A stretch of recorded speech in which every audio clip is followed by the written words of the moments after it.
ವಿದ್ಯಾರ್ಥಿಗಳಿಗೂ ನಮಸ್ಕಾರಗಳು. ಈ ದಿನದ ವಿಶೇಷತೆ ಮಹಾತ್ಮ ಗಾಂಧೀಜಿಯವರೊಂದು ಮರಣ ದಿನ. 1948 ಜನವರಿ 30ರಂದು ಆ ದೆಹಲಿಯ ಬಿರ್ಸಾ ಮಹಾ ಮೈದಾನದಿಂದ ಸಾಯಂಕಾಲ 5 ಗಂಟೆ 7 ನಿಮಿಷಕ್ಕೆ ಹೊರಬರುವಂತ ಸಂದರ್ಭದಲ್ಲಿ ನಾಥುರಾಮ್ ಗೋಡ್ಸೆ ಎಂಬ ವ್ಯಕ್ತಿ ಮಹಾತ್ಮ ಗಾಂಧೀಜಿಯವರನ್ನ ಗುಂಡಿಟ್ಟು ಕೊಂದ ಸ್ನೇಹಿತರೆ.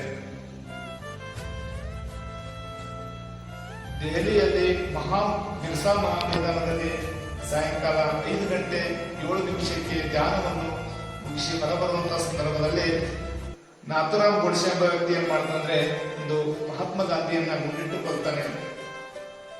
ಆ ಗುಂಡಿಟ್ಟು ಕೊಂದಂತ ಸಮಯದಲ್ಲಿ ಮಹಾತ್ಮ ಗಾಂಧೀಜಿಯವರ ಒಂದು ಬಾಯಲ್ಲಿ ಬಂದಂತ ಕೊನೆಯ ಶಬ್ದ ಯಾವಪ್ಪ ಅಂದ್ರೆ ಹರೇ ರಾಮ್ ಎಂಬ ಶಬ್ದವು. ಹರೇ ರಾಮನ ಮತ್ತೆ ನೋಡಿ ಅಂತ ವ್ಯಕ್ತಿತ್ವ ನಾಥುರಾಮ್ ಗೋಡ್ಸೆ ಎಂಬ ವ್ಯಕ್ತಿಗೆ ಏನ್ ಹೇಳ್ತಾರೆ ಮಹಾತ್ಮ ಗಾಂಧೀಜಿ, ಆತನನ್ನು ಯಾವುದೇ ಒಂದು ಶಿಕ್ಷೆಗೆ ಒಳಪಡಿಸಬೇಡಿ. ನೋಡಿ ಎಂತ ಸ್ವಭಾವ. ಆತನನ್ನು ಯಾವುದೇ ಒಂದು ಶಿಕ್ಷೆಗೆ ಒಳಪಡಿಸಬೇಡಿ ತಂದೆ ಆ ಲಾಸ್ಟ್ ಕೊನೆಯ ಮಾತಾಗಿತ್ತು ಸ್ನೇಹಿತರೆ ಮಹಾತ್ಮ ಗಾಂಧೀಜಿ. ಆದ್ರೆ ಮಹಾತ್ಮ ಗಾಂಧೀಜಿ ದೇಶ ಕಂಡ ಒಬ್ಬ ಶ್ರೇಷ್ಠ ವ್ಯಕ್ತಿ. ಯಾಕಂದ್ರೆ ಈ ಮಹಾತ್ಮ ಗಾಂಧೀಜಿ ಹತ್ಯೆ ಆದ ನಂತರ ದೇಶದ ಹಲವೆಡೆಯಲ್ಲಿ ಸುದ್ದಿ ಆಗ್ತದ. ಆ ಸುದ್ದಿ ಎಲ್ಲಾ ದೇಶಗಳು ಇಡೀ ಜಗತ್ತಿಗೆ ವರ್ಲ್ಡ್ಗೆ ಎಲ್ಲಾ ಕಡೆ ಏನಪ್ಪಾ ಅಂದ್ರೆ ಹರಿದು ಹಂಚೋದು. ಎಲ್ಲಾ ಪತ್ರಿಕೆಗಳಲ್ಲಿ ಎಲ್ಲಾ ಕಡೆ ಮಹಾತ್ಮ ಗಾಂಧೀಜಿ ಇದೆ. ಎಲ್ಲಾ ಪತ್ರಿಕೆಗಳಲ್ಲಿ ಹೋದಂತ ಸಮಯದಲ್ಲಿ ಇಂಗ್ಲೆಂಡ್ ದೇಶದ ಪ್ರಧಾನಿ ವಿನ್ಸ್ಟನ್ ಚರ್ಚಿಲ್ ನಾವು ಎಷ್ಟು ವಿರೋಧ ಮಾಡ್ತಾರ, ಕೆಲವೊಬ್ರು ಎಷ್ಟು ವಿರೋಧ ಮಾಡ್ತಾರ ಮಹಾತ್ಮ ಗಾಂಧೀಜಿಗೆ ನಮ್ಮ ಭಾರತೀಯರು, ಅದ್ರ 10 ಪಟ್ಟು ಅಥವಾ 100 ಪಟ್ಟು ವಿರೋಧ ಮಾಡುವಂತ ವ್ಯಕ್ತಿ ವಿನ್ಸ್ಟನ್ ಚರ್ಚಿಲ್. ಅಲ್ಲಿ ಎಷ್ಟು ವಿರೋಧ ಮಾಡ್ತಾರೆ ಅಂದ್ರ ಅವ್ರದ್ದು 100 ಪಟ್ಟು ವಿರೋಧ ಮಾಡುವ ವಿನ್ಸ್ಟನ್ ಚರ್ಚಿಲ್ ಲೆಟರ್ ಬರೆದು ಹಚ್ಕೊಡ್ತಾನೆ ಸ್ನೇಹಿತರೆ. ಏ ಭಾರತೀಯರೇ, ನಾನು ಮಹಾತ್ಮ ಗಾಂಧೀಜಿಗೆ ನೋಡಿ 1919ರಿಂದ 1948ರವರೆಗೆ 47ರವರೆಗೆ ಉಳಿಸ್ಕೊಂಡೆ. ನೀವು ಕೇವಲ 1 ವರ್ಷ ಮಹಾತ್ಮ ಗಾಂಧೀಜಿಯನ್ನು ಉಳಿಸೋಕ್ಕಾಗಲಿಲ್ಲ. ನೋಡಿ ಅಂತ ಲೆಟರ್ದಾಗ ಬರೆದು ಹಚ್ಕೊಡ್ತಾನೆ. ಅವನು ಶ್ರೇಷ್ಠ, ಅವನು ಇಂಗ್ಲೆಂಡ್ ದೇಶದ ಪ್ರಧಾನಿ ಅಥವಾ ವಿನ್ಸ್ಟನ್ ಚರ್ಚಿಲ್ ನಾವು ಎಷ್ಟು ವಿರೋಧ ಮಾಡ್ತೀವಿ. ಅರೆಗತ್ತಲೆ ಫಕೀರ್ ಅಂತಲ್ರಿ, ಅರೆಗತ್ತಲೆ ಫಕೀರ್ ಅಂತ ಮಹಾತ್ಮ ಗಾಂಧೀಜಿಗೆ ಕರಿತಾನೆ. ಅವ ಲೆಟರ್ ಬರೆದು ಹಚ್ಕೊಡ್ತಾನೆ. ಭಾರತೀಯರೇ, ಅಂತ ಶ್ರೇಷ್ಠ ನಾಯಕರನ್ನ ನಾನು 1919ರಿಂದ 1947ರವರೆಗೂ ಉಳಿಸ್ಕೊಂಡೆ. ಮಿನಿಮಮ್ ಎಷ್ಟಪ್ಪ ಅಂದ್ರೆ 25 ವರ್ಷ. 25 ವರ್ಷ ನಾನು ಉಳಿಸ್ಕೊಂಡ ಮಹಾತ್ಮ ಗಾಂಧೀಜಿಗೆ ನೀವು ಕೇವಲ 1 ವರ್ಷ ಅವನಿಗೆ ಉಳಿಸೋದಾಗಲಿಲ್ಲ. ಅಂತ ನಾಯಕ ನಿಮ್ಗೆ ಸಿಗ್ತಾನ ಅಂತಂದು ಲೆಟರ್ ಮೂಲಕ ಬರೆದು ಹಚ್ಕೊಡ್ತಾನ ವಿನ್ಸ್ಟನ್ ಚರ್ಚಿಲ್ ಇಂಗ್ಲೆಂಡ್ ದೇಶ.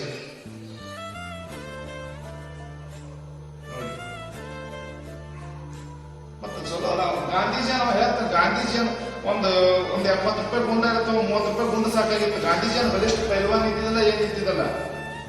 ಗಾಂಧೀಜಿ ಪೈಲ್ವಾನ್ ಅಲ್ಲ ಏನಲ್ಲ, ಬರೀ ಒಂದು ಗುಂಡ್ಲೆ ಹೊಡೆದ್ರೆ ಗಾಂಧೀಜಿ ಅವ್ರು ಬಿದ್ದು ಬಿಡ್ತಾರೆ, ಸತ್ತು ಹೋಗ್ತಿರು.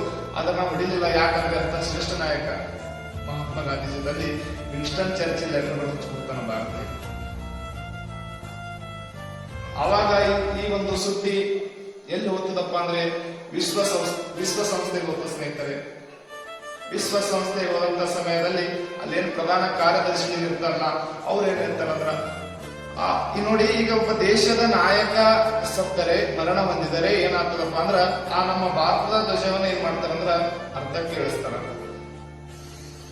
ಆದರೆ ಮಹಾತ್ಮ ಗಾಂಧೀಜಿ ಮರಣ ಹೊಂದಿದ ದಿನ ವಿಶ್ವಸಂಸ್ಥೆಯಲ್ಲಿ ಎಲ್ಲಾ ಒಂದು ರಾಷ್ಟ್ರದ ಧ್ವಜಗಳು ಏನ್ ಮಾಡಿದ್ರ ಕೆಳಗಡೆ ಅರ್ಧಕ್ಕೆ ಇಳಿಸಿದ್ರು. ನೋಡಿ ಅಂತ ಒಂದು ಮಹಾನ್ ವ್ಯಕ್ತಿ ಇರ್ಬೋದು ನಾವು ಯೋಚನೆ ಮಾಡಬಹುದು. ಮತ್ತೆ ನಾವು ಎಲ್ಲಾ ದೇಶದ ಒಬ್ಬ ನಾಯಕರನ್ನು ನಮ್ಮ ದೇಶಕ್ಕೆ ಹೋಲಿಕೆ ಮಾಡಬೇಕು. ಶ್ರೇಷ್ಠ ನಾಯಕರು ನೋಡಿ, ಭಾರತದ ಐನ್ಸ್ಟೀನ್ ಅಂತಾರ, ನಾಗಾರ್ಜುನ. ಭಾರತ ಐನ್ಸ್ಟೀನ್ ನಾಗಾರ್ಜುನ ಅಂತ ಕರೀತಾರ. ಇಡೀ ಎಲ್ಲಾ ದೇಶದ ಒಬ್ಬ ವ್ಯಕ್ತಿಯನ್ನು ನಾವು ಹೋಲಿಕೆ ಮಾಡ್ತೇವೆ. ಎಲ್ಲಾ ದೇಶದ ನಾಯಕರನ್ನು ನಮ್ಮ ದೇಶಕ್ಕೆ ಹೋಲಿಕೆ ಮಾಡ್ಕೊಂಡ್ರೆ, ಆದರೆ ಭಾರತ ದೇಶದಿಂದ ಒಬ್ಬ ವ್ಯಕ್ತಿಯನ್ನ ಪ್ರಪಂಚಕ್ಕೆ ಹೋಲಿಕೆ ಮಾಡ್ಕೊಳ್ತಾರಲ್ಲ, ಅದು ಬಹಳ ನೋಡಿ. ಅಮೆರಿಕದ ಗಾಂಧಿ ಮಾರ್ಟಿನ್ ಲೂಥರ್, ಆಫ್ರಿಕಾದ ಗಾಂಧಿ ನೆಲ್ಸನ್ ಮಂಡೇಲಾ, ಗಡಿನಾಡ ಗಾಂಧಿ ಖಾನ್ ಅಬ್ದುಲ್ ಗಫಾರ್ ಖಾನ್. ನಮ್ಮ ದೇಶದ ಒಬ್ಬ ಮಹಾತ್ಮ ಗಾಂಧೀಜಿನ ಹಲವಾರು ದೇಶಗಳಿಗೆ ಹೋಲಿಕೆ ಮಾಡ್ತಾರೆ. ಎಂತ ಒಬ್ಬ ಶ್ರೇಷ್ಠ ವ್ಯಕ್ತಿ ಇದ್ದಿರ್ಬೋದು ಎಂಬುದು ನಾವು ಇಷ್ಟದಿಂದ ತಿಳ್ಕೋಬೇಕು.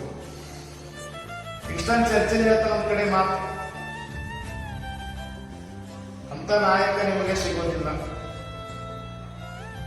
ನಾವು 100 ಪಟ್ಟು ವಿರೋಧ ಮಾಡೋದ್ರಿ, ನಾವು ಎಷ್ಟು ವಿರೋಧ ಮಾಡ್ತೇವೆ ಅದನ್ನ 100 ಪಟ್ಟು ವಿರೋಧ ಮಾಡ್ತೀವಿ ಮಹಾತ್ಮ ಗಾಂಧೀಜಿಗೆ. ವಿನ್ಸ್ಟನ್ ಚರ್ಚಿಲ್ ಎಂತೆಂತ ನಾವು ಇದು ಜರ್ಮನಿ ಹಿಟ್ಲರ್ ಸಲಹೆ ಕೊಡೋದು, ನಾವು ಉಚ್ನಾಗ ಹೊಡೆದೇವು ನಾವು. ವಿನ್ಸ್ಟನ್ ಚರ್ಚಿಲ್ ಹೇಳ್ತಾನೆ, ಜರ್ಮನಿ ಹಿಟ್ಲರ್ ಅಂತ ಬಲಿಷ್ಠ, ಅವನಿಗೆ ಬಿಟ್ಟವ್ರಲ್ಲ ನಾವು. ಸೆಕೆಂಡ್ ವರ್ಲ್ಡ್ ವಾರ್ದಲ್ಲಿ ಜರ್ಮನಿ ಹಿಟ್ಲರ್ಗ ಉಚ್ನಾಗ ಓಡಾಡ್ಸಿ ಹೊಡೆದವ್ರು ನಾವು. ಏನು ಮಹಾತ್ಮ ಗಾಂಧೀಜಿ ಅಂತ ದೊಡ್ಡದು ಎಲ್ಲ ನಮ್ಗೆ ಹಾಕಂದಿ. ವಿನ್ಸ್ಟನ್ ಚರ್ಚಿಲ್ ಅಂತ ಮಾತಾಡಬೇಕು, ಎಷ್ಟು ತಿಳ್ಕೊಂಡಿರ್ಬೇಕು ಗಾಂಧಿ. ಅಂತ ಒಬ್ಬ ವ್ಯಕ್ತಿತ್ವಗಳ ಗಾಂಧೀಜಿ. ನಾವ್ ಎಷ್ಟೇ ಹಿಂಸೆ ಪಟ್ಟೆವು, ನಾವ್ ಎಷ್ಟೇ ಕಾಟ ಪಟ್ಟೆವು, ಎಷ್ಟೇ ನೋವು ಮಾಡಿದ್ರು, ಎಷ್ಟೇ ಅವಮಾನ ಮಾಡಿದ್ರು, ತನ್ನ ತತ್ವವನ್ನು ಬಿಟ್ಟಿಲ್ಲ. ತನ್ನ ಒಂದು ಮಾರ್ಗದಲ್ಲಿ ನಡೆಯುವಂತ ಮಹಾತ್ಮ ಗಾಂಧೀಜಿ ತಲ್ಲಿ ಲೆಟರ್ ಮೂಲಕ ಹಂಚ್ಕೊಡ್ತಾನಂದ್ರೆ ಅದು ಎಷ್ಟು ಅವನಿಗೆ ಶ್ರೇಷ್ಠ ಇದ್ದಿರ್ಬೇಕು ಮಹಾತ್ಮ ಗಾಂಧೀಜಿ. ನಾವ್ ಎಷ್ಟೇ ಅವಮಾನ ಮಾಡಿದೆವು ನೋಡಿ, ಅಷ್ಟೆಲ್ಲಾ ಅವಮಾನಗಳ ಕಾಲ ಭಯಂಕರ ಹಿಂಸೆ ಮೂಲಕನೇ ಸ್ವತಂತ್ರ ಪಡೆಯೋಣ. ತನ್ನ ತತ್ವವನ್ನು ಬಿಡಲಿಲ್ಲ ಮಹಾತ್ಮ ಗಾಂಧೀಜಿ.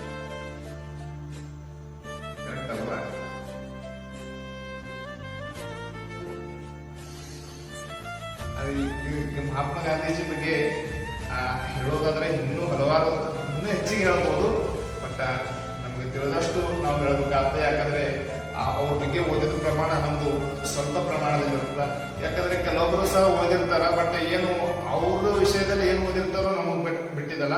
ಅಂದ್ರೆ ನಾವು ಓದಿ ಮಟ್ಟಿಗೆ ಒಂದು ಪ್ರಮಾಣದಲ್ಲಿ ಗಾಂಧೀಜಿ ಒಂದು ತತ್ವ ಒಳ್ಳೆಯದಾಗಿತ್ತು ಸ್ನೇಹಿತರೆ. ಅದಕ್ಕೆ ನೀವು ಏನ್ ತಿಳ್ಕೊತಿರಲ್ಲ, ಎಲ್ಲರಿಗೂ ಆ ಒಂದು ತಾತ್ಪರ್ಯದಿಂದ ಸ್ವಲ್ಪ ಒಂದು ಸ್ಟೋರಿ ಹೇಳಬೇಕಾಗಿತ್ತು.